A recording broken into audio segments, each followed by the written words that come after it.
갈라디아서 5장 13절부터 15절까지 함께 읽습니다. 형제들아, 너희가 자유를 위하여 부르심을 입었으나 그러나 그 자유로 육체의 기회를 참지 말고 오직 사랑으로 서로 종노릇하라. 온 율법은 내 이웃 사랑하기를 내 몸같이 하라 하신 한 말씀에 이루었나니 만일 서로 물고 먹으면 피차 멸망할까 조심하라. 아멘. 교회는 죄인들의 모임이고 죄인들이 모인 곳이기 때문에 항상 싸움과 분란이 일어납니다. 그런데 교회의 싸움과 분란은 정말 무서운 결론을 일으킬 수가 있는데 그것은 싸움과 분란의 대상과 원인이 되는 사람들이 지옥으로 떨어질 수 있다는 사실입니다. 그것이 갈라디아서 5장 15절 말씀입니다. 만일 서로 물고 먹으면 피차 멸망할까 조심하라. 짐승들 가운데 개싸움을 보면 한 개가 한 개를 물면 다른 개도 달라들어서 같이 물지요. 그래서 개싸움에는 어쨌든 승자가 있고 패자가 있고, 그러나 어떤 개싸움은 힘이 서로 비등비등해서 함께 물어뜯다가 같이 죽는 경우가 있습니다. 그러한 것처럼 예수님을 믿는 사람들이 서로 물고 먹는다, 물어뜯는다. 서로 물어뜯는 다음에는 결과가 피차 서로 간에 멸망할까 조심하라. 많은 사람들이 교회 안에서 싸우고 다투는 것에 대하여 하나님을 두려워하지 않는 일들이 많습니다. 왜냐하면 나는 예수님을 믿었으니까 내가 무슨 짓을 하더라도 나는 구원받을 거야. 심지어는 내가 하는 생각, 내가 하는 말, 내가 하는 판단은 하나님께는 괜찮을 거야. 정말 많은 기독교인들의 생각과 사상에는 내로남불이 있는 것 같습니다. 내로남불은 내가 하면 로맨스고 남이 하면 불륜이다 그 말이죠. 그래서 자기 자신에 대한 극도의 어떤 이기적인 해석과 주장이 있습니다. 남이 어떤 잘못을 하면 그것에 대하여서 굉장히 격렬하게 비판하고 정죄하고 달라들지만, 그래서 남의 눈에 티만 보여도 달라들지만, 그러나 자기 눈에 있는 들보에 대해서는 아무렇지도 않게 생각하는 사람들, 자기가 행한 잘못들에 대해서는 눈 감아버리고 아무렇지도 않고, 남이 행한 잘못에 대해서는 물고 뜯으며 비판하며 정죄하며 달라드는 사람들, 전형적인 내로남불의 사람들이 많습니다. 교회는 끊임없이 분쟁과 분란 속에서 살아왔습니다. 제가 지내왔던 제 모교회 같은 경우도 계속하여 교회가 몇 년에 한 번씩 분열되어 왔습니다. 그래서 제 모교회가 여기에서 한 1-2km 밖에 안 떨어졌는데 79년에 개척한 교회인데 79년 이후로 80년 초, 중반, 후반, 90년 넘어서도 계속하여 싸움이 일어나고 분란이 일어나서 교회가 쪼개졌습니다. 그래서 몇 년 상관으로 2년, 3년, 때론 4년, 5년 간격으로 교회가 싸움과 분란이 일어나서 교회가 두 쪽으로 갈라지면서 지금의 저희 도시인 여수에 생겨난 많은 교회 가운데 좋은 또 사랑으로 말하자면 부모가 자식을 낳았는데 자식이 때가 돼서 성년이 돼서 결혼해서 분가하는 것은 얼마나 아름다운 일입니까? 그러나 부부가 살다가 이혼하고 갈라졌어. 그래서 헤어지는 건 얼마나 슬픈 일이냐 하는 겁니다. 정상적으로 자녀를 생산하고 나서 분가해서 아름답게 명결되면 함께 모이고 하는 것이 아니라 서로 이간질하고 비판하고 정죄하고 저주하면서 불가피하게 파당이 나누어지고 네가 옳다 내가 옳다 하는 두 쪽으로 나누어져서 한쪽이 또 새로운 교회를 이루는 그러한 것들을 오랫동안 반복해 와서 아마 지금까지 이렇게 물론 이제 제 모교회 목사님은 정년 퇴직하신 그렇게 이제 나이가 많이 드시고 말았습니다만은 어쨌든 그 교회에서 끝까지 은퇴하실 정도까지 오래 계셨습니다.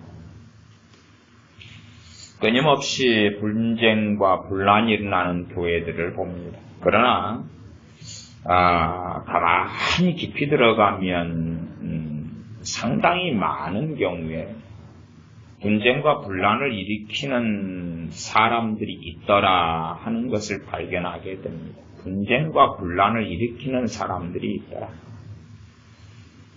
그리고 그러한 사람들은 하나님을 두려워할 줄 모르더라 하는 겁니다. 분쟁과 분란을 일으켜서 흠결이 드러나거나 혹은 자기 마음에 안 들거나 그러면 비난하고 정죄하며 공격하며 달려듭니다. 제가 가장 흔하게 상대방을 비방하는 방법들을 보았는데 그 중에 하나는 그것입니다. 상대방이 내게서 서운한 말을 했을 때 내가 섭섭하다. 상대방의 말을 들었을 때에 그 말이 옳으냐 틀리냐 하나님 말씀에 맞냐 진리냐 비진리냐 공의냐 불의냐 하는 것을 따지지 않고 자기의 감성을 따라 판단하는 것입니다. 그래서 당신의 말을 들었는데 내 마음에 상처를 받았다. 굉장히 흔하게 듣습니다. 저는 그러기 때문에 사람들과 만나서 상담하는 것을 굉장히 싫어합니다. 제게 상담을 요청하는 분들 가운데 꽤 여러분들이 이유가 이런 이유 때문에 그렇습니다. 내가 누구의 말을 듣고 굉장히 마음에 상처를 받았다. 말하자면 상대방이 내 돈을 1,000만 원을 사기를 쳤다거나 나를 폭행했다거나 아니면 내 가족에게 큰 상해를 입혔다거나 아니면 그래도 꽤 타당성이 있는 것은 내가 하지 않은 일을 상대방이 했다고 모함하거나 그 정도. 그런 타당성 있는 이유가 아니라 상대방이 한 말이 나를 굉장히 불쾌하게 했고 나를 속상하게 했다. 그래서 내 상처를 건드렸다. 그렇기 때문에 나는 그 사람에 대한 증오심을 품은 채 지금까지 살아왔다.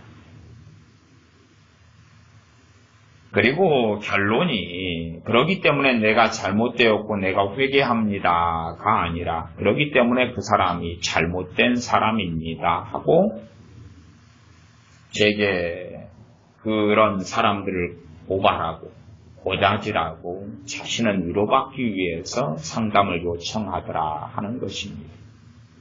그러면 과연 제가 무슨 말을 해야 되겠습니까? 그런 사람들에 대하여 그런 사람들을 위로하면서 얼마나 아프셨나요? 당신에게 상처를 준 그 사람들은 얼마나 못됐는가요? 그 사람들은 심지어 악인입니다 하고 옹호를 해야 되느냐 그 말입니다. 그래서 제가 그런 분들 그러한 상담을 요청하는 분들에게 응답하여서 그들이 듣고자 하는 좋은 이야기, 그들의 길을 즐겁게 하는 좋은 이야기를 해주지 않으면 또 거꾸로 저를 비난하고 공격하고 나옵니다. 그렇기 때문에 어떠한 상담의 내용을 들을 때 되면은 결과를 제가 뻔하게 예측할 수 있습니다. 자기가 듣고 싶은 이야기를 내게서 못 들을 테니까 나를 비난하고 공격하겠구나. 그래서 저는 아예 상담하는 것 자체를 거부하기를 원합니다. 그 정도에서 욕을 듣는 것이 그래도 그나마 낫더라고요. 상담을 거절하면 상대방은 또 그런 말을 합니다. 저 목사가 사랑이 없다. 그 정도 욕을 듣는 것이 차라리 낫더라고요. 저 사람이 사랑이 없다. 그 정도가 훨씬 낫더라고요. 그래서 이 그리스도인들 간에 분쟁이 일어나는 가장 일반적인 그 광범위한 것이 뭐냐면요. 상대방이 나를 서운하게 하고 섭섭하게 하고 아니면 나를 조롱했다거나 아니면 나를 왕따를 시켰다거나 나를 대접하지 않았다. 나를 섬겨주지 않았다. 나를 사랑해주지 않았다. 어떤 관점이냐면 자기의 이기심의 관점입니다. 자기의 극한 이기심에서 상대방이 내 중심으로 행해 주어야 하는데 내 중심으로 행해 주지 않았다 하는 겁니다. 시대가 점점 악해져 가기 때문에 누구의 잘못을 따지기보다는 어떠한 일이 많이 벌어지냐 그러면 이혼의 사건이 많이 벌어집니다. 그리고 제가 상담을 받는 상담이 많은 내용, 주제가 이혼에 대한 겁니다. 그래서 저는 정말로 싫어하는 상담의 내용이 이혼에 대한 것입니다. 이혼에 대한 것. 그래서 아예 말을 섞기 자체를 싫어합니다. 그러면 생각해 보십시오. 이혼을 할까 말까 망설이는 분들이 제게 상담을 요구합니다. 그러면 과연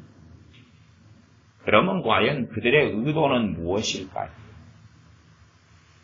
이혼을 할까 말까 하는 분들이 제게 상담을 요구할 때에 뻔하게는 내가 이혼을 하지 않고 살아야 되겠다. 그런 마음을 가진 분이 상담을 요구하기는 어렵습니다.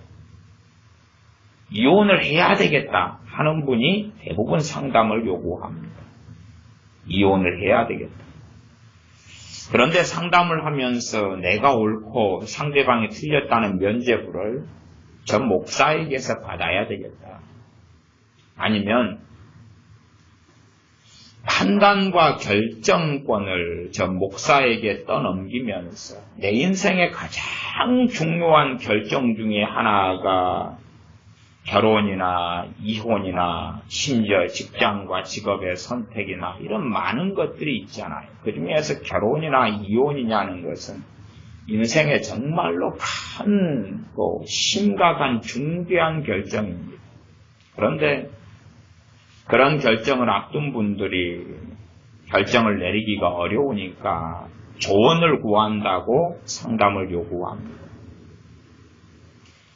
저는 그런 것을 정말로 끔찍하게 생각합니다. 그러나 응답을 하지 않으면 당연히 저 목사는 사랑이 없다 그럽니다. 응답을 하지 않으면. 이혼해야 되는 것을 앞두고서 과연 자신의 잘못을 돌아보기보다는 결국은 상담을 요청하는 측에서는 나는 옳고 상대는 틀리다 하는 쪽일 텐데 일반적으로요. 더 나아가서 합당한 명분을 주기를 바랄 텐데 결론은 그렇습니다. 정말 두 사람이 살아가는데 살기가 힘드니까 이혼을 하려고 생각하겠지. 그럼 결론은 뭐냐 그러면 두 사람이 계속 살아도 힘들고 이혼해도 힘듭니다. 그러죠? 계속 살아도 고통스럽고 힘들고요. 왜? 참지 못할 고통스러운 일이 많이 있으니까. 아니면 이혼해도 힘듭니다. 경제적인 것, 말하자면 뭐 집이 한 채밖에 없는데 둘이 헤어지면 재산을 반으로 나누어서 월세에 둘 다 들어가서 살아야 한다든지 자녀를 양육하는 문제라든지 많은 부분에 고통스럽고 어렵습니다. 그러면 그러한 결론을 목회자에게 요청하면서 가지는 생각은 뭐겠습니까? 많은 사람이 하나님의 뜻에 대해서 그렇게 생각하더라고요. 하나님의 뜻이면 해피엔딩하다. 하나님의 뜻이면 결론은 행복으로 결론 지어진다. 그러니까 하나님의 뜻이 이혼이면 이혼하고 난 다음에 행복해지고 하나님의 뜻이 계속 사는 것이면 계속 사는 결정에 상대방이 변화되고 달라져서 가정이 천국이 된다 하는 기대감이 있는 것입니다. 그러나 계속 살든지 계속 살아도 불행하고 힘들고 이혼해도 힘듭니다. 그 뻔한 결론이 있어요. 그 뻔한 결론이. 그래서 어쨌든 상담을 요청하고 요구한 다음에 결론이 어떻게 나든지 간에 결국은 힘들다 그 말이죠. 그러면 그 책임을 누구에게 전가하겠는가 하는 것입니다. 물론 제가 목회하는 저희 교회 식구들이 상담을 요청할 때 뭐 이혼이냐 하는 걸 요청할 때에 안 들을 수는 없고 교회 식구이기 때문에 안 들을 수는 없고 그러나 제가 도대체 자기가 살든지 안 살든지에 대하여서 성경적인 말씀 외에 무엇을 말할 수 있겠습니까? 그러지 않습니까? 음행한 연고라는 성경에서 말씀하는 이혼 사유 말고 그것 말고 마찬가지로 사실은 정말 주님을 사랑하는 그리스도인이라면 음행의 연고라 할지라도 품고 용서하고 회복해야 될 그러한 부르심이 그리스도인들에게 있잖아요. 그러나 어떤 사람은 감당할 인격이나 감당할 깜냥이나 감당할 그릇이나 감당할 믿음이 있고 어떤 사람은 감당하지 못할 거다 그 말이죠. 그래서 우리 교회 교인들이 이혼에 대해서 상담을 요구하면 그래도 저는 별말을 하지 않습니다. 성경의 근원적인 원리 말고는 실제의 삶은 훨씬 더 복잡합니다. 원리를 가지고 자기가 판단해야 되는 거지 제가 판단해 줄 수 없으니까. 그러면 저는 주로 누가 이야기하든지 간에 그렇군요 그러고 맙니다. 근데 해석은 각자더라고요. 그렇군요 힘드시겠어요 하는 것을 듣고 상대방들은 알아서 해석을 하더라 그 말이죠. 저는 결론을 내려주는 것이 아닙니다. 도대체 누구의 인생을 책임질 수 있어서 각자가 결정하고 각자가 책임져야 되는 그 이혼이라는 정말로 무거운 결론과 결정에 대하여 관여할 수 있겠는가 하는 것입니다. 결코 그러할 수 없습니다. 그래서 그런 문제에 대해서 조언하는 것조차도 저는 하지 않습니다. 조언이라 할지라도 조언이란 듣고 난 다음에 상대방이 그에 대한 정보를 가지고 판단하는 데 도움을 주는 것이지 조언 자체가 결정은 아니지요. 근데 조언 자체를 자기식으로 해석해서 결정에 사용하고서 책임을 전가하려는 사람들도 있더라. 그래서 정말 저는 이 시대에 있어서 목회자라는 위치와 입장이 있지만 정말 싫은 것이 상담이다. 정말 싫은 것이 상담이다. 자기가 결정을 내려야 되는 것을 당신이 한번 결정을 내리는데 결정적인 도움을 좀 달라. 어차피 함께 살든지 이혼하든지, 이혼을 생각 안 하는 사람들이라면 상관없겠지만 이혼을 생각하는 사람들이라면 이혼을 생각하는 어떤 이유가 있을 거라고 말이죠. 함께 살아도 힘들고 헤어져도 힘들고 여러 가지 면에서 마땅히 자기가 결정을 짓고 그 결정에 대한 책임도 자기가 져야 한다 그 말이죠. 그래서 제가 옛날부터 설교할 때 그렇게 이야기했지 않습니까? 좀 슬프고 무책임한 이야기지만 제가 결혼하라고 했습니까? 자녀에 대해서도 제가 낳으라고 했습니까? 아니면 그 자식들이 내 자식입니까? 그런 슬픈 이야기를 하지 않습니다. 결혼은 당신들 마음대로 해놓고 살기 어렵다고 그에 대한 것을 나한테 물으면 어떻게 됩니까? 당신들이 사랑해서 결혼해놓고. 그래서 많은 사람들의 어떤 상담이 요구하는 마음의 기본 바탕이 있습니다. 바탕은 뭐냐 그러면 당신이 선택을 해주라. 그러면 하나님으로부터는 무슨 계시와 뜻이 있으면 그 결과가 너무 아름다운 열매가 맺힐 것 아니냐. 당신이 결정해주라. 극단적으로는 내가 지금 빚을 5억을 짊어지고 있습니다. 그런데 이제 새로운 사업을 해야 되겠습니다. 그래서 5억의 빚을 빨리 갚아야 되겠는데 당신이 기도 좀 해서 무슨 사업 아이템을 가지고 사업할지 응답을 좀 받아주십시오.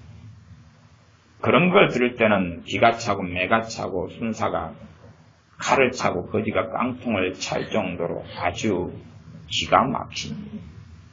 기가 막히죠. 그래서 저는 이 시대에서는 이제 더 이상 상담 같은 것은 안 하려다. 특별히 한국 사람들에 대해서는 상담이란 정말로 안 하려다. 물론 그런 욕은 듣겠습니다. 저 목사가 사랑이 없다는 욕은 듣겠습니다. 어떤 정상적인 하나님의 말씀에 대해서 물어본다면 답변을 할 수 있을 텐데 많은 사람이 자신의 인생의 결정을 가지고 선택의 기로에서 물어보더라. 그럼 대학을 어디를 갈까를 무슨 과를 지망해야 하면 내 자식이 합격하고 앞으로 인생이 잘 나갈 것인가? 당신이 좀 선택 좀 해주라. 도대체 각 사람의 인생은 하나님 앞에서 그 각자가 살아가는 것입니다. 심지어 내가 사랑하는 자녀라 할지라도 각자의 인생은 그 자녀가 하나님 앞에서 살아가는 것입니다. 그렇기 때문에 그러한 부분들에서 아무리 신령한 과거에 이스라엘에 참 선지자가 있다 할지라도 아니면 사도가 있다 할지라도 아니면 현 시대 목회자가 있다 할지라도 거기에 책임을 떠넘기면 안 됩니다. 그래서 많은 사람들이 자기가 원대로 되지 않을 때에 그럴 때에 이제 불평을 가집니다. 불평을 가지죠. 불만을 가집니다. 그리고 분쟁을 일으킵니다.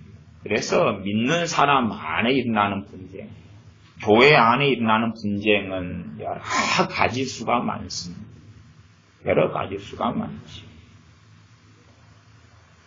심지어는 분쟁의 원인이 되는 많은 것 가운데 임직, 직분자를 세우는 임직도 분쟁의 원인이 많이 됩니다. 내가 볼 때는 내가 장로나 권사가 됐어야 되는데 나보다 믿음도 적고 나보다 신앙 연수도 작고 내가 볼 때 나보다 헌금도 적게 하고 나보다 뭔가가 안 좋은 저 사람은 장로가 되고 권사가 되는데 왜 나는 안 되냐. 그리고 가만히 보니까 이번에 권사와 장로가 된 사람들이 목사님한테 양복을 해줬다네. 아니면 가까이 지내더라네. 그것이 사실이든 거짓이든 충분히 이제 주의종 목회자라면 목회자에 대한 불평과 원망을 품을 수 있지. 그리고 거기에서 그런 사람들이 몇 명만 모여도 교회의 분쟁은 시작됩니다. 교회의 분란은 시작되어지죠. 얇은 신앙서적 가운데서 새 왕 이야기라는 신앙서적이 있습니다. 새 왕 이야기. 제가 전에 새 왕 이야기라는 설교 제목으로 몇 차례 설교를 했던 기억이 납니다. 구약 이스라엘의 새 왕 이야기에서 첫 번째 왕은 사울 왕입니다. 사울 왕.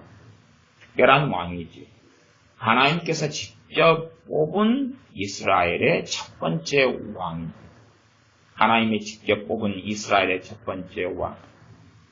그리고 그 왕은 40년간 이스라엘의 왕 임금으로 통치했습니다. 그런데 그 사울 왕의 인생을 추적해보면 상당히 우리들의 평생의 삶 속에서 깊이 있게 생각해야 될 많은 주제가 등장합니다. 일단은 사울 왕은 하나님께서 그의 후반에 그를 버려버리신 일이 있습니다. 하나님께서 사울 왕을 버려버렸다. 하나님께서 사울 왕을 버리신 것은 크게 제가 볼 때 두 가지로 설명합니다. 하나는 뭐냐 그러면 직접적으로 하나님께서 그를 버려버리신 사건. 그다음 두 번째 사건은 뭐냐 하면 그의 자살로 인생이 마감된 사건. 두 가지 사건이죠. 하나님은 버리셨으나 그는 아직 죽지 않았더라. 그럼 그런 가운데서 도대체 어떻게 해야 될까? 하나님은 사울 왕을 버리셨고 다윗을 기름 부었습니다. 그런데 그 다윗은 누구 밑에서 사냐 그러면 하나님이 버린 사울 왕 밑에서 장수가 되어서 생활합니다. 그리고 하나님께서 버린 사울 왕은 결국은 다윗을 시기하고 질투하여 죽이려 그럽니다. 아마 요즘 시대의 관점상으로는 확실한 명분을 가지고 다윗이 반란을 일으켜서 사울 왕을 죽여버리는 것이 요즘 시대 사도상에는 맞게끔 보입니다. 왜냐하면 첫째는 하나님의 주시는 명분이 다윗에게 있고 두 번째는 사울은 끊임없이 악을 행했던 사람이기 때문에 심지어는 무고하게 자기의 사위이자 이스라엘의 장군인 다윗을 죽이려고 시도했던 그런 사람일 뿐만 아니라 온갖 하나님 앞에서 악들을 저질러 온 사람이기 때문에 다윗에게는 충분히 많은 명분이 있다는 사실이지. 그러나 하나님께서 사울 왕을 버리기는 것만이 아니라 그의 인생, 사울 왕의 인생이 끝날 때까지 다윗은 이스라엘을 떠나 있더라 그 말입니다. 이스라엘 떠나 있어서 광야에서나 다른 나라에서 타향살이를 하더라. 언제까지냐 하면 사울 왕이 죽을 때까지. 생사화복은 하나님께 있는 것이기 때문에 사울 왕의 인생이 마감될 때까지. 그 이후에야 그는 이스라엘로 돌아와서 유다의 왕으로서 그는 살게 되고 나중에는 7년 반 이후에 이스라엘의 통합왕이 됩니다. 그래서 2대 왕이 되어집니다.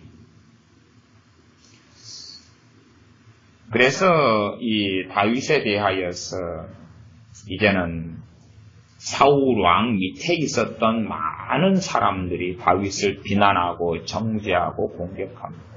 왜 그러냐 그러면 사울 왕에게는 많은 후손들이 있었기 때문에 그렇습니다. 하나님께서 다윗을 왕으로 세웠다는 것을 도대체 누가 알겠습니까? 누가 인정을 하겠습니까? 당연히 사무엘 선지자는 알지만 공적인 일은 아니었지. 다윗 왕이 하나님께서 세우시는 왕이라는 것을 과연 누가 인정하겠느냐 하는 것입니다. 그래서 일반적인 사람들은 40년의 사울 왕의 통치 밑에 있어서 당연하게 사울 왕의 자식이 사울 왕의 뒤를 이어서 왕이 되어져야 한다고 생각했던 거고, 다윗이 왕이 된 것에 대하여 많은 이스라엘 백성들은 다윗이 왕위를 빼앗았다라고 이해했다는 사실입니다. 그래서 피차 물고 뜯는 일이 벌어졌죠. 이스라엘 안에서 분쟁과 분란이 일어났습니다. 최소한은 우리가 이해하듯이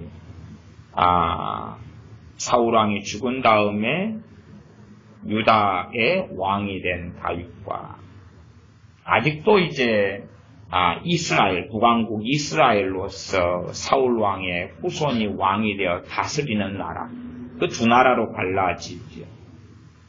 당연하게 수치상, 숫자상은 남왕국 유다보다는 북왕국 이스라엘이 훨씬 더 많고 지파가 많고 강성하다 그 말이죠. 최소한은 동의하지 않는 거지요.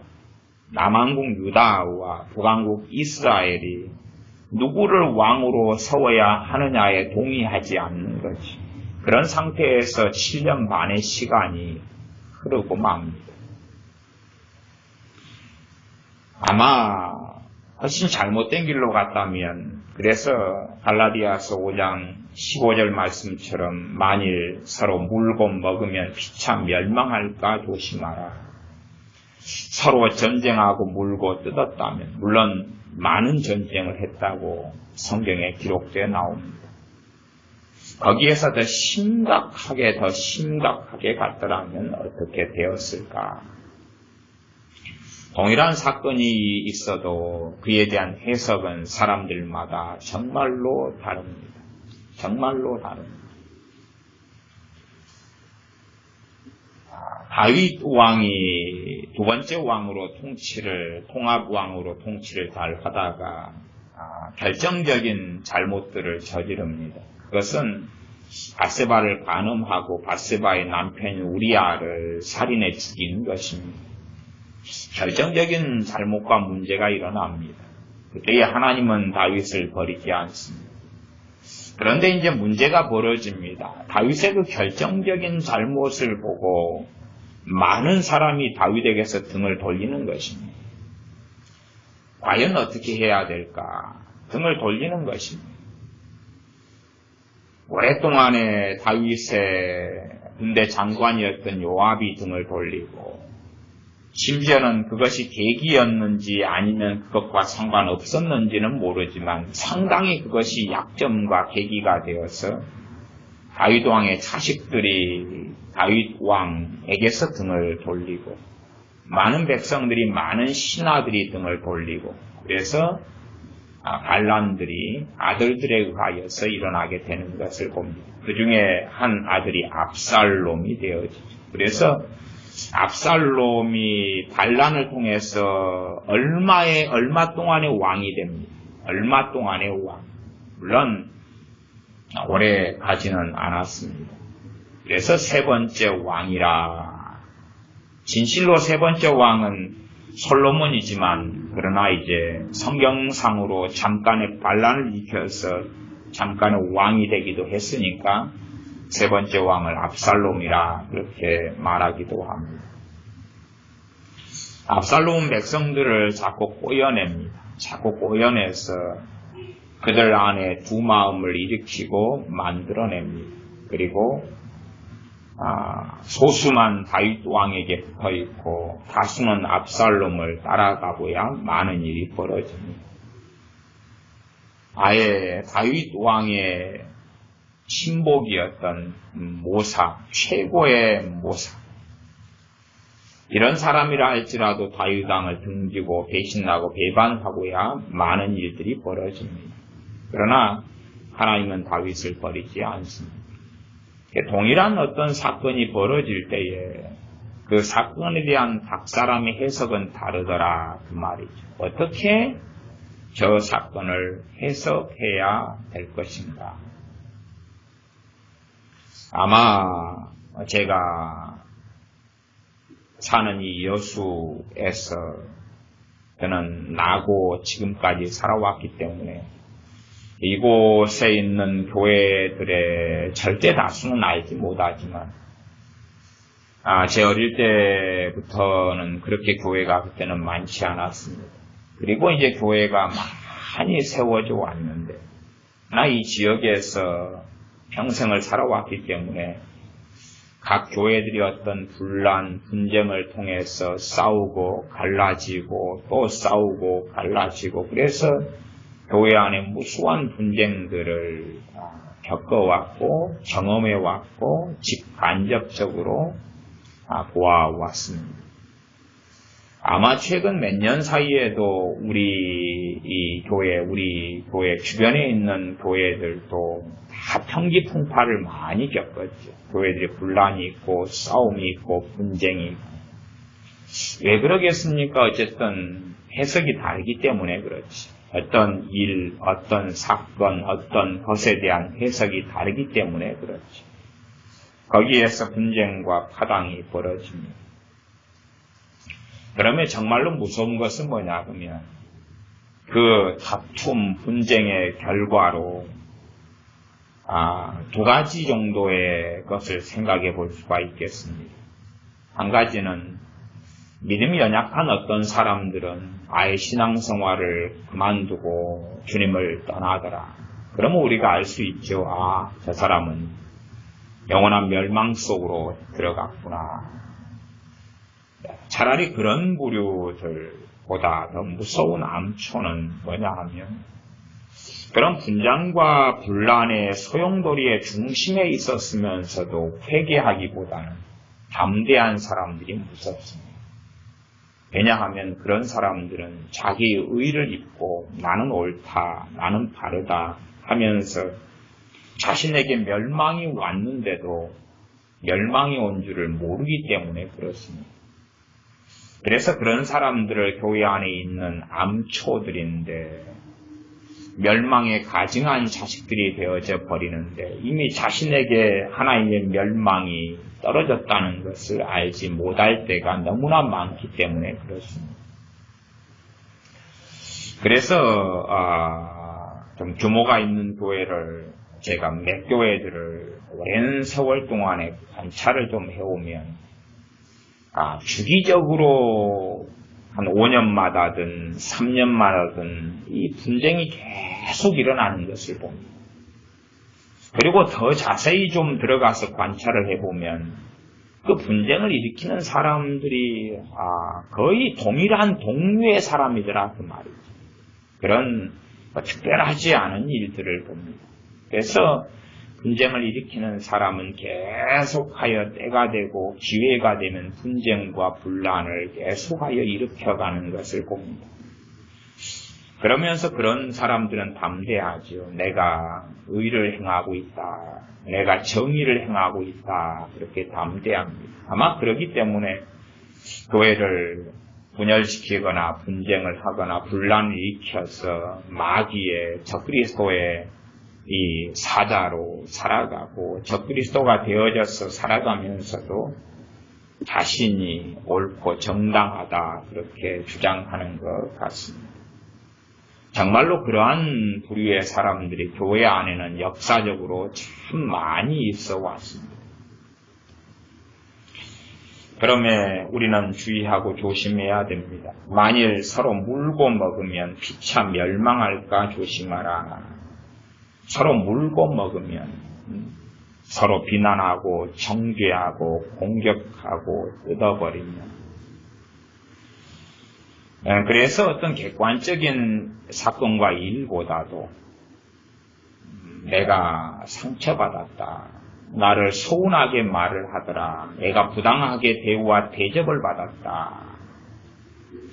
그렇게 말하면서 분쟁과 분란을 일으키고 심지어는 그렇게 말하기도 합니다. 차마 입에 담을 수 없는 말을 나는 들었다. 구체적으로 말해보시오. 차마 입에 담을 수 없는 말을 들어서 입에 담기가 싫다 하는 말들까지도 있습니다. 그렇게 해서 분쟁과 분란을 자기 입장에서 끊임없이 일으키는 사람들이 있습니다. 객관성은 별로 없이 객관성이 떨어지게 그렇게 해서 다른 사람의 영혼을 사냥하는 사람들. 그래서 제가 주일날에 그런 이야기를 했습니다. 최소한은 우리 교회에서는 교회를 나가거나 옮기는 것에 대하여서 정죄하거나 판단하거나 비난하지는 않으니까 제 설교가 은혜가 되지 않을 때에는 교회를 옮겨야 될 때다. 물론 우리는 다 영적으로 침체하기도 하고 영적인 굴곡을 타기도 합니다. 그래서 그런 면에서 내가 설교가 은혜가 안 된다, 된다를 떠나서 근원적인 문제가 나의 영적인 문제라는 것을 이해하는 사람들의 경우는 상관이 없고, 그렇죠? 나의 영적인 문제다. 주의 종이, 사도 바울이 목회하는 주의 종의 교회를 다닌다 할지라도 자신의 영적인 문제 때문에 자신과 하나님과의 관계 등에서 문제가 있어서 그래서 설교가 은혜가 안 될 뿐만 아니라 하나님과의 관계에 있어서 심각한 문제들이 일어날 수 있다. 그런 경우라면 또 다르겠지만 그렇지 않고 목회자의 설교를 듣는데 자꾸 마음속에서 변증이 일어난다. 저게 아닌데 그렇게 되어질 때는 교회를 떠나야 할 때라 그랬습니다. 교회를 옮겨야 할 때라. 물론 목회자가 잘못해서 그렇는지 그 사람이 잘못해서 그렇는지까지의 자잘못을 가리키는 건 없다. 그것은 이제 하나님께서 가리시는 문제가 될 것입니다. 그러나 어리석은 사람들은 오히려 내가 설교가 은혜가 안 되니까 그러니까 이 교회를 뒤집어 버리겠다. 이간질을 하고 분쟁을 일으켜서 뒤집어 엎어버리겠다. 또 내가 은혜가 안 되는, 말하자면 내 스스로 똑똑하고 내 스스로 지혜로워서 저 설교는 저게 아닌데 그러한 것을 전파하겠다. 아마 그럴 수 있습니다. 저는 우파기 때문에, 저는 좌파가 아니라 우파기 때문에 자유민주주의라는 이 제도, 대한민국 헌법을 지지하기 때문에, 물론 하나님의 나라의 백성으로서 자유민주주의를 절대 진리로 삼지 않고 성경을 절대 진리로 삼습니다만은 대한민국 백성으로 사는 한은 헌법을 통하여서 자유민주주의의 가치를 지지하기 때문에 또한 따르기 때문에 공산주의나 좌파의 논리는 인정하지 않습니다. 그래서 어떤 좌파의 사상을 가진 사람은 우파의 사상을 가진 제 입장에 반대하면서 그게 아닌데 그럴 수도 있습니다. 그게 아닌데 그럴 수도 있습니다. 심지어는 이 강단에서 제가 대한민국의 경제적인 문제를 이야기하면서 그렇게 말할 수 있죠. 시급 많은 데가 시급 시행된다면 경제적으로 참 큰 타격이 올 것이다. 그렇게 말한다면 그에 대하여 동의할 수도 있고 동의하지 않을 수도 있는 거예요. 참 그런 문제는 어렵고 난해한 문제가 되어집니다. 과연 거기에서 내가 하나님 앞에서 저 목회자의 설교나 말에 동의하지 않는데 어떻게 해야 될 것인가를 잘 판단하고 행하는 것이 옳을 겁니다. 동의하지 않는데 어떻게 해야 할 것인가. 그렇기 때문에 대한민국이 자유민주주의 국가라는 것입니다. 왜냐하면 교회는 많기 때문에 그렇습니다. 교회는 많기 때문에. 교회는 아주 많습니다. 그래서 자유롭게 교회들을 옮길 수 있다는 사실입니다. 자유롭게 교회를 옮겨서 내가 보기에 저 목사님이 성경 해석을 바르게 해 하는 교회에 몸을 담고 신앙생활을 하면 되는 것입니다. 그러지 내가 생각하는 것과 다른 이야기를 자꾸 하네. 내 생각과 다른 이야기를 자꾸 하네. 그러면서 이 불평과 불만을 가지고서 교회 생활을 계속해서는 안 되는 겁니다. 왜냐하면 교회에서의 구성원들은 서로 연결이 되어져 있기 때문에 불평, 불만을 가지고 있으면 그것을 나눌 수밖에 없고, 그리고 불타는 장작 하나와 불타는 장작 또 하나가 만나면 그것은 단순하게 1+1이 아니라 1+1이 10이 되는, 1+1이 20과 30이 되는 일이 벌어집니다. 그리고 큰 불을 일으킬 수밖에 없는 겁니다. 이 단순한 이 성냥불 하나를 켰을 때는 아무 문제가 없는데, 이 성냥불하고 불에 잘 타는 커튼하고 만나면 불이 나버리고 말이죠. 이 성냥불이 따로 있고 기름이 따로 있을 때는 문제가 없는데, 이 성냥불이 기름하고 만나버리면 큰 화재가 일어나고 맙니다. 그것처럼 불평과 불만을 가진 사람과 또 다른 불평과 불만을 가진 사람이 만나면 그때는 교회 안에서 큰 분쟁과 문제가 벌어지고야 만다 그 말이지. 우리 각자는 그렇습니다. 내가 옳고 내가 의롭다고 생각하는 자기 중심성은 끊임없이 깊이 가지고 있습니다.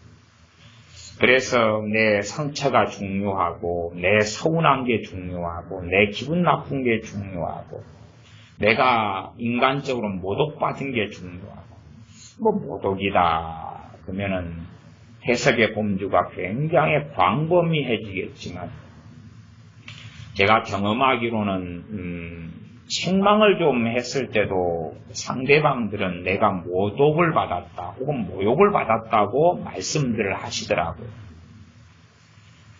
어떤 부분에 책망을 하면 책망을 안 받아들이는 사람은 그것을 모욕으로 받아들이더라고요.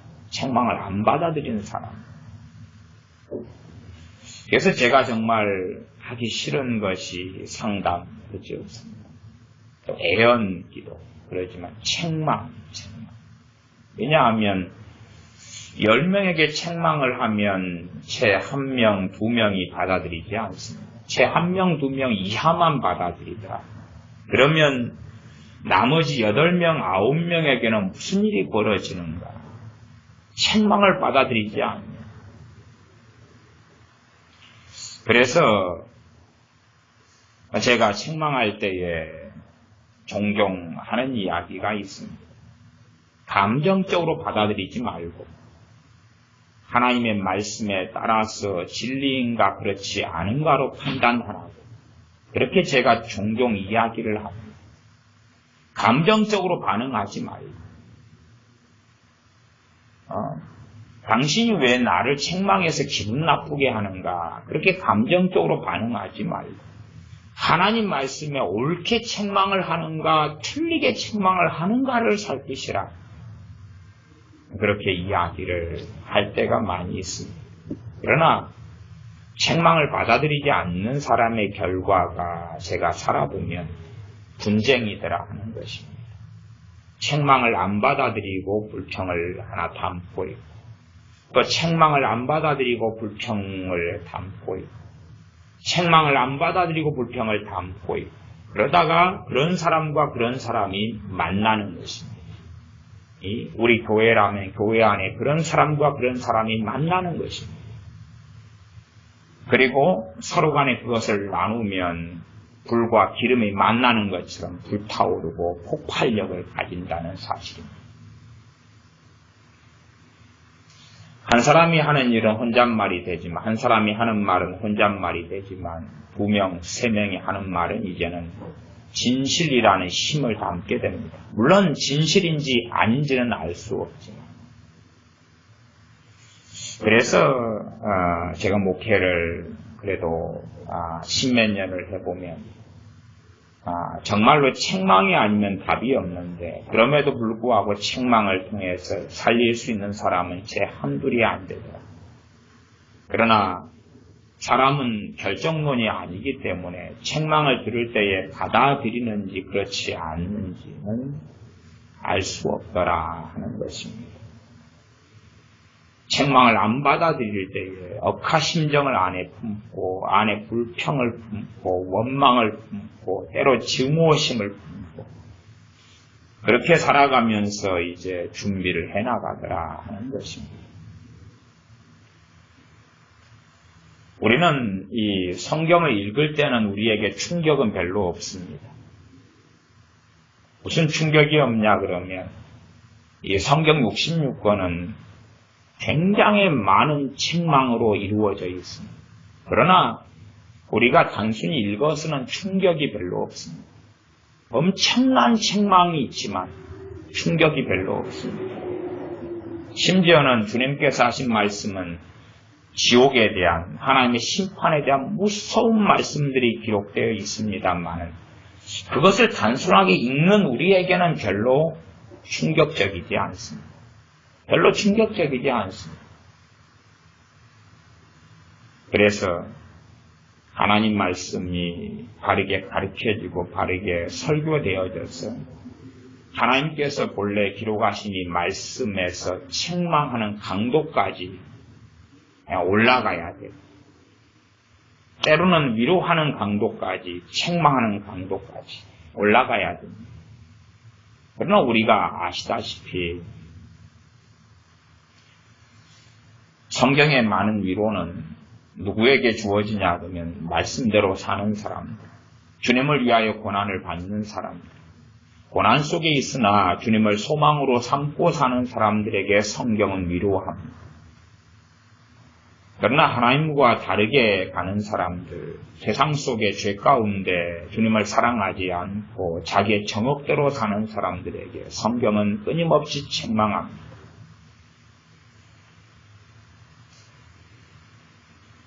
저는 최근에도 그런 말을 들었습니다.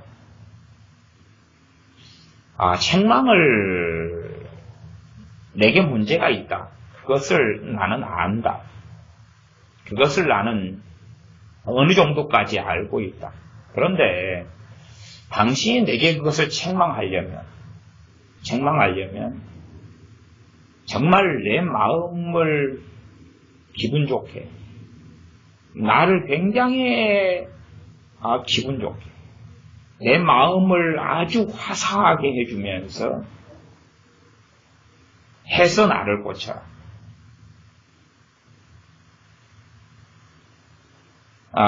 최근까지 저희 교회를 다니다가 떠난 어떤 사람에게서 최근에 들은 이야기가 그 이야기입니다. 내 잘못을 당신이 정말로 초콜릿 같이 달콤한 사탕 같은 것을 나한테 해가지고 내 잘못을 고쳐라. 그렇게 돼야 되는데 왜 나를 직접적으로 책망해서 기분 나쁘게 하느냐.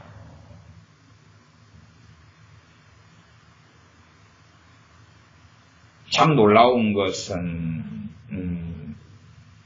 우리 교회에서 신앙생활하고 제게 세례받고 우리 교회에서 집사 직분을 임명받고 그런 사람에게서 들은 이야기이기 때문에 참 놀랍기도 합니다. 아마 책망에 대해서 그런 분이 가지고 있는 어떤 가치관은 그런 거였던 것 같아요. 나를 기분 좋게 해라. 말하자면 그런 거지요. 내가 마약 중독에 걸려 있다. 그러면 마약 중독을 사탕을 줘가지고 초콜릿을 줘가지고 끊게 해주라. 그 이야기를 하는 것입니다. 마약 중독을 돈을 줘가지고 해외여행을 시켜주면서 재미난 영화를 보게 하면서 맛있는 온갖 것을 먹게 하면서 마약 중독을 해결해달라. 알코올 중독이라면 술을 원 없이 더 마시게 하면서 알코올 중독을 끊게 해달라. 그런 요구지요. 그러나 그것은 전혀 다른 것이지요. 그래서 구약에든 신약에든 선지자들이나 사도들이나 또한 우리 주님께서는 친히 많은 경우에 책망을 하셨습니다. 그러나 사람들은 책망을 듣고 받기를 정말로 싫어하는 삶을 살아왔죠. 그래서 참 위험하고 위험한 것. 점점점 사람들이 강팍해져 가면 강팍해져 가면 문제가 많이 있을 거고, 거기에 책망하는 것 참 어렵습니다. 그래서 저는 그런 이야기를 합니다. 당신들은 결혼해서 자식을 낳아서 키우지 않습니까? 그러면 세상 말대로 칭찬은 고래도 춤추게 한다는 그런 웃기는 주장을 합니까? 아니면 자녀가 잘못되었을 때 책망을 합니까? 자녀가 게임 중독에 빠졌다. 칭찬을 막 해가지고 게임을 끊게 하느냐? 무슨 칭찬을 하지요? 자녀가 내일이 중간고사인데도 밤새워서 게임하고 공부는 하지 않고, 자 이제 해결책을 저한테 제시해 보십시오. 칭찬을 어떻게 해가지고 게임을 끊게 하고, 시험이 당일인데도 밤새워서 게임만 하는 자식을 어떻게 하지요? 도대체 어떻게 하지요?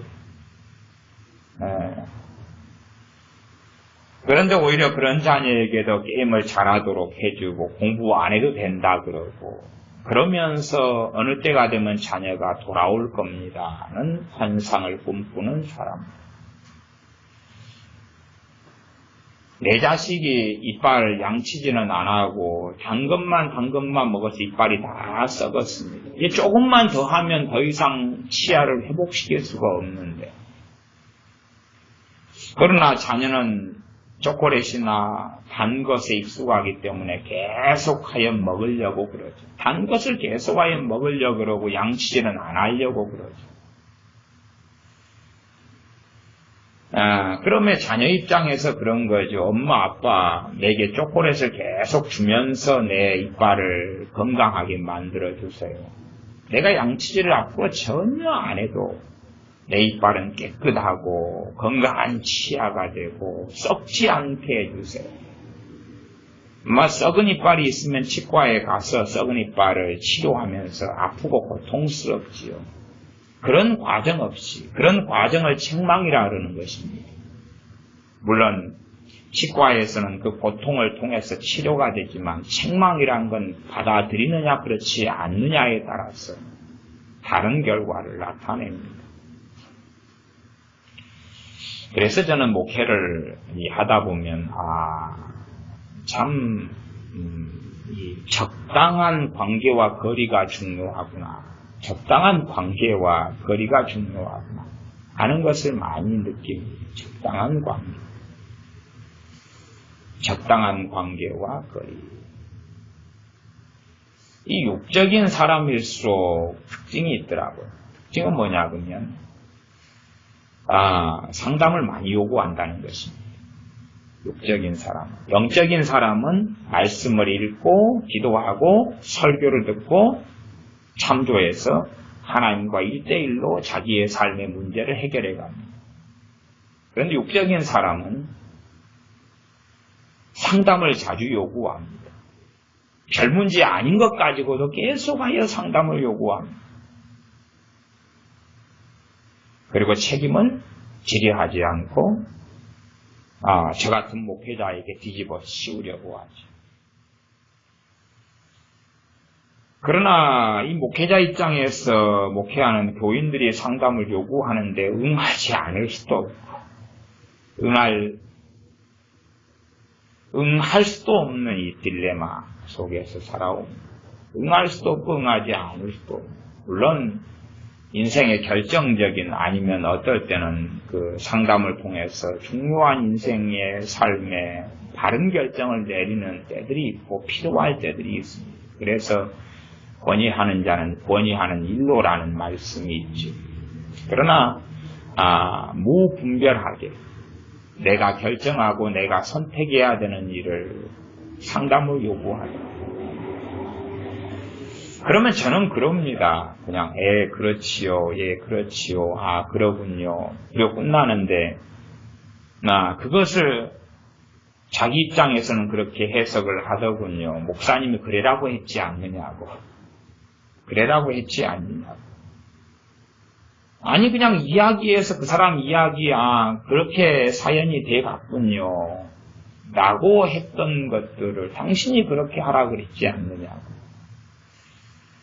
그래서 참, 이 목회자로서 교인들과는 가까이 지내는 것이 별로 좋지 않구나. 그런데 또 말씀은 복잡한 것이 5장 14절 같이 온 율법은 내 이웃 사랑하기를 내 몸같이 하라 하신 한 말씀에 이루었나니.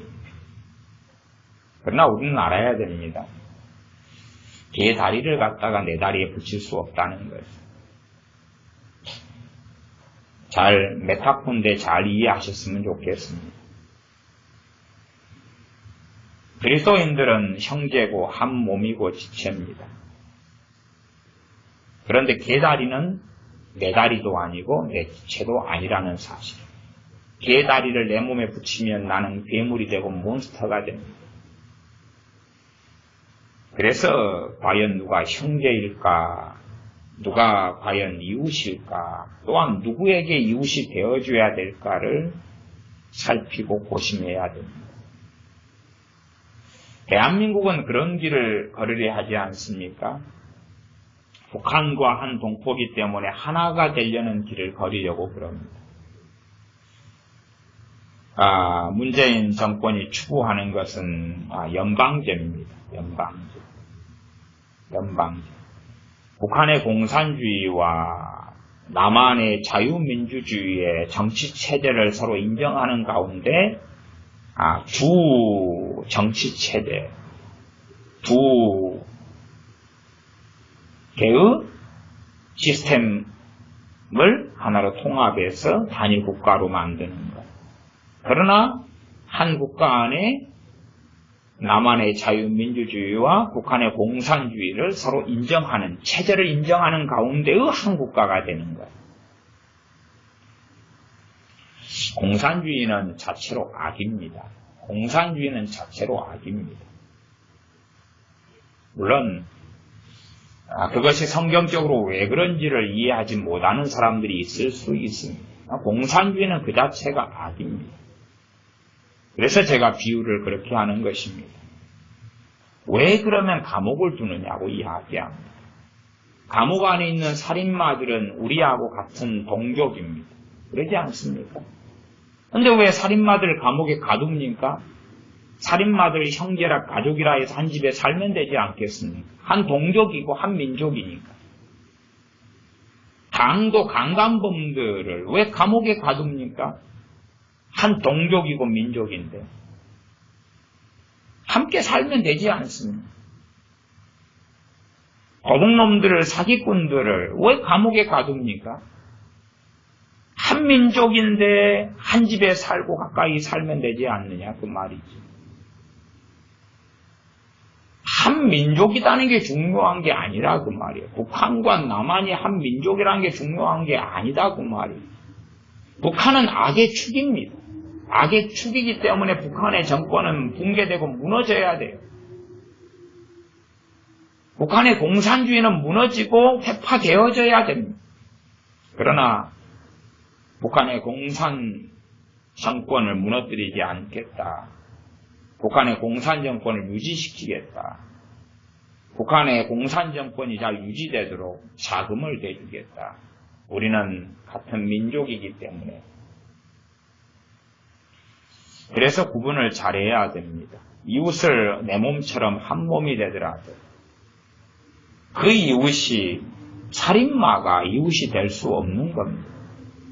강간범이 이웃이 될 수 없는 겁니다. 도둑놈이 이웃이 될 수 없는 겁니다. 이웃이 된다 할지라도 그가 회개하고 그 악을 버리고 돌아와야지 되는 거고, 그러나 사람이 회개했다 할지라도 이 죄된 본성이 있기 때문에 악을 버리고 돌아오는 것은 굉장히 어려운 것이었어요. 주의 깊게 조심히 살펴야 되는 겁니다. 비록 살인범이 회개하고 돌아온다 그래도 정말 주의 깊고 조심히 살펴야 됩니다. 살인범이 회개하고 예수님을 감옥 안에서 믿을 수 있습니다. 그러나 살인범은 감옥 안에 있어야 되고 우리는 그를 형제로 받아들일 수는 있으나 감옥과 또 사회라는 이 관점 속에서 지혜롭게 잘 그를 섬길 수는 있다 그런 말이죠. 그가 회개하고 악을 돌이키고 그렇게 했을 때에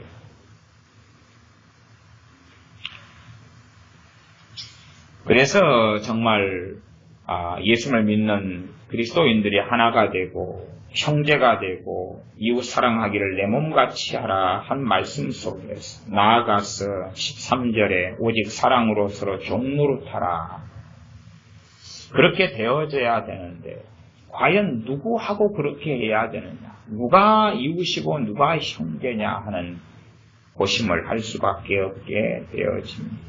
왜냐하면 어떤 사람들은 멸망의 길로 달려가고 있으며 어떤 사람들은 자기만 멸망할 뿐이 아니라 다른 사람도 적그리스도가 되어져서 분쟁과 분란을 일으키면서 멸망의 길로 달려가기를 원하기 때문에 그렇습니다.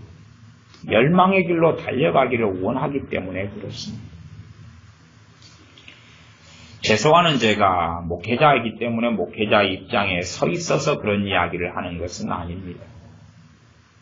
어떤 주의 종의 결점과 단점과 문제가 서로 명백하게 드러난다 할지라도 그런다 할지라도 그것을 용납하거나 아니면 수용할 수 없다면 정죄하기보다는 교회를 떠나는 것이 맞습니다.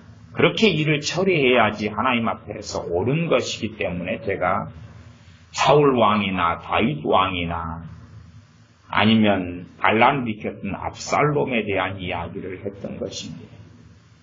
어떤 주의 종의 물론 이야기만 가지고는 무엇이 진실인지는 알 수가 없습니다. 한 달이 걸려서 이야기가 한 칸 더 넘어가면 사건은 왜곡되고 또한 와전되고 바뀌어지기 때문에 그렇습니다.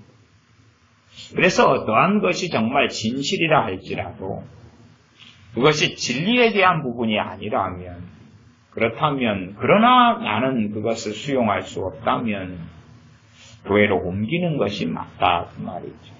왜냐하면 그것은 내가 하나님의 자리에 서서 재판할 수가 없는 문제이기 때문에 그렇습니다. 그러나 많은 사람들이 하나님의 자리에 서서 살아가려 그러면서 이제 불평과 불만을 가진 사람들의 세력을 규합해서 그래서 분쟁과 분란을 일으키고 교회를 나누이고 교회를 무너뜨리려고 하는 사람들이 있습니다. 그런 가운데서 자신에게 멸망이 다가오는 것을 알지 못하고 이미 심판이 선고된 것을 알지 못하는 어리석은 사람들도 있습니다. 그러므로 우리가 어떻게 해야 될 것을 주의해야 되고 심지어 목회자와 교인 사이의 문제만이 아니라 교인과 교인 사이의 문제라 할지라도 그렇습니다. 그것이 진리의 문제인가? 그것이 단지 내 감정상에 상하는 문제인가? 그것이 내 열등감의 문제인가? 내 우월감의 문제인가? 내가 상대방이 나를 인정해주지 않기 때문에 서운해서 그런가? 어떤 말을 듣고 내가 섭섭해서 그런가? 항상 우리 자신을 돌아볼 때 내가 위험한 사람인가 안전한 사람인가 하는 것을 꼭 살피셔야 됩니다. 내 자신이 위험한 사람, 내 자신 위험한 사람일 수 있습니다. 내가 위험한 사람은 특징이 있습니다. 내가 위험한 사람 특징이 있습니다. 첫 번째는 거짓말을 밥 먹듯이 합니다. 나는 위험한 사람입니다. 거짓말을 해도 내 양심에 꺼리낌이 없습니다. 나는 위험한 사람입니다. 거짓말이 습관적입니다. 나는 너무나 위험한 사람입니다. 거짓말이 나도 모르게 나오는 겁니다. 간단하게는 너가 키가 몇이냐 그러면 예를 들어 키에 대한 컴플렉스가 있는데 키가 159cm라고 합시다. 그러면 컴플렉스가 있으면 말을 안 해도 되잖아요. 여자의 비밀은 무죄다. 그러면서 말을 안 해도 되는데 159cm면서 나 162cm다. 연예인도 아니고. 아니, 그런 것부터 시작해서 습성적으로 거짓말이 나오면 나는 위험한 사람입니다. 위험한 사람. 거짓은 끊임없이 거짓을 낳습니다. 두 번째는 내 안에 상처를 품고 있는 사람. 위험한 사람. 내 안에 상처를 품고 있는 사람. 내 안에 상처. 상처를 품고 있다는 것을 어떻게 합니까? 내 안에 용서하지 않음, 내 안에 증오심, 내 안에 분노, 내 안에 분개함, 누구에 대한 적대감, 아니면 억울함, 항, 이런 것. 그것이 내게서 계속 작용하는 것을 본다면 나는 위험한 사람입니다. 왜요? 그것이 불덩어리기 때문에 어느 때 기름하고 만나면 불붙어서 폭발해버릴 거기 때문에 그렇습니다. 여러분도 지혜를 얻으셔야 됩니다. 주님과 함께 살아가면 상처는 치유돼 갑니다. 그러나 어떤 그리스도인이라고 하는 사람이 주님과 함께 10년을 살았다는데 상처가 그대로라면 그 사람은 주님과 함께 산 사람이 아니기 때문에 그렇습니다. 명백한 이야기. 성령님이 임하셔서 그에게 운행하시는데 그 열매가 없다면 그런 사람이 아니기 때문에 그렇습니다. 그 사람 안에 상처가 많다는 것은 쉽게 알 수 있습니다. 우리가 특별한 상처를 받았던 그 상황 속에서는 그 상처받은 것을 계속 이야기할 수밖에 없는 건 인지상정이지만, 그러나 특별한 사건이 없음에도 불구하고 과거든 어느 때든 또 별로 상처될 것도 아님에도 불구하고 다른 사람에 대한 원망과 판단과 정죄와 누군가에 대한 비방을 계속 입에 달고 산다면 그 사람은 위험한 사람이다 그 말입니다. 불을 가까이 하면 불에 타게 되는 것이고 폭탄을 가까이 하면 터지는 것입니다.